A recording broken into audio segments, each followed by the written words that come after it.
Doctor BR Ambedkar Konaseema జిల్లా రామచంద్రాపురంలో కులం పేరుతో ఎస్టీ కుల ధృవీకరణ పత్రాలు తీసుకుంటున్న వారిపై తగిన చర్యలు తీసుకోవాలని ఎస్టీ నాయకులు కోరారు. గతంలో ఇచ్చిన ఎస్టీ కుల ధృవీకరణ పత్రాలను రద్దు చేయాలని డిమాండ్ చేశారు. ఇక రామచంద్రాపురం తహసీల్దార్ కార్యాలయం ముందు నిరసన తెలుపుతూ నినాదాలు చేశారు. అనంతరం తహసీల్దార్కు వినతి పత్రాన్ని అందజేశారు.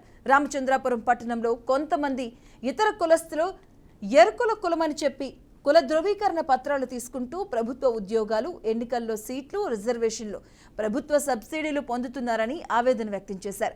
తక్షణమే విచారణ జరిపి తప్పుడు కుల ధృవీకరణ పత్రాలు పొందుతున్న వారిపై చట్టపరమైన చర్యలు తీసుకోవాలని, నిజమైన ఎరుకుల కులానికి న్యాయం చేయాలని కోరారు.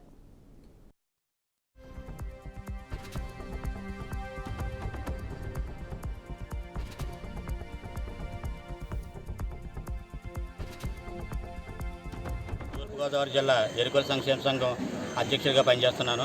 ఈరోజు మీ మీడియా మిత్రుల ద్వారా మీకు తెలియపరిచేది ఏంటంటే, మా ఎరుకుల కులంలోకి అనేక బీసీ కులాలు దొంగ సర్టిఫికేట్ల ద్వారా అటు ప్రభుత్వాన్ని మోసం చేస్తూ, అదేవిధంగా మా కులాన్ని కూడా మోసం చేస్తూ, ఇక్కడ మాకు వచ్చే నిధుల్లో వాళ్ళ అక్రమంగా దాన్ని తీసుకుంటూ మమ్మల్ని మా కులాన్ని అనేక విధాలుగా ఇబ్బంది పెడుతున్నారండి. అందుకని ఈరోజు గౌరవ తహసీల్దార్ గారికి మా వినతి పత్రాన్ని ఇవ్వడం జరిగింది. దీని మీద మేము గత సంవత్సరం నుంచి కూడా పోరాటం చేస్తున్నామండి. ఈ పోరాటాన్ని మీరు కూడా మా మీడియా మిత్రులు కూడా ముందుకు తీసుకెళ్ళి ప్రభుత్వాలు తెలియజేస్తారని, అటు మమ్మల్నే కాకుండా ప్రభుత్వాలు కూడా మోసం చేస్తున్నారండి. ఆ ప్రభుత్వాలు మీ మీడియా మిత్రుల ద్వారా తెలియపరుస్తారని మీ అందరికీ కృతజ్ఞతలు తెలియజేస్తున్నాను. కాకినాడ జిల్లా తాళేరు మండలం నేలపల్లి గ్రామ మండమది. నా పేరు భారతరాజు. కానీ ఈ పీక్ సర్టిఫికేట్లో గతంలో దగ్గరికి ఒక 3 సంవత్సరాల నుంచి కూడా చాలా తీవ్రంగా ఉందండి.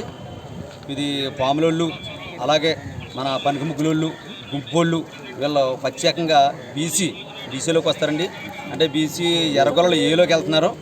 అటువంటిది ఇది మేము స్కూల్ ద్వారా వాళ్ళ గతంలో ఉన్న పూర్వీకుల ద్వారా కూడా మేము ఇది తీయడం జరిగిన తర్వాత వాళ్ళు బీసీలోకి వెళ్ళారని చెప్పేసి మాకు పక్కాగా ఎవిడెన్స్ దొరికిన తర్వాత మా మండలం, మా తాళరావు మండలంలో, అలాగే మా పిఠాపురం మండలంలో కూడా మేము ఎంఆర్ ఆఫీస్కి వెళ్ళి వాళ్ళ అధికారులు కూడా తెలియపరచుకోవడం జరిగింది. కానీ ఇది ఎంతమందికి చెప్పినా సరే ఇది ఎప్పుడు కూడా మాకు పేక్ సర్టిఫికేట్లు మాత్రం ఇది చాలా ఘోరం జరుగుతుందండి. మాకు దీనికోసం మండల ఆఫీసర్ గారు కానీ, అలాగే మన జిల్లా కలెక్టర్ దగ్గర కానీ మేము ధర్నాలు చేయడానికి కూడా సిద్ధంగా ఉన్నామండి. మాకు న్యాయం చేయాలని చెప్పేసి మీ అందరికి కూడా. అమలాపురం మున్సిపల్ కౌన్సిలర్నండి, ప్రజెంట్ ఇప్పునండి. మరి ఈ రోజు నాడు అనేక రకాలుగా మా ఎస్టీలకి అన్యాయం జరుగుతుందండి.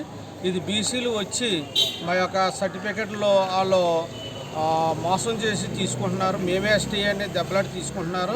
అది ఏంటంటే అనేక మండలాల్లో మేము అప్లికేషన్లు ఇస్తాం, జిల్లా వారీగా మేము తిరుగుతున్నామండి.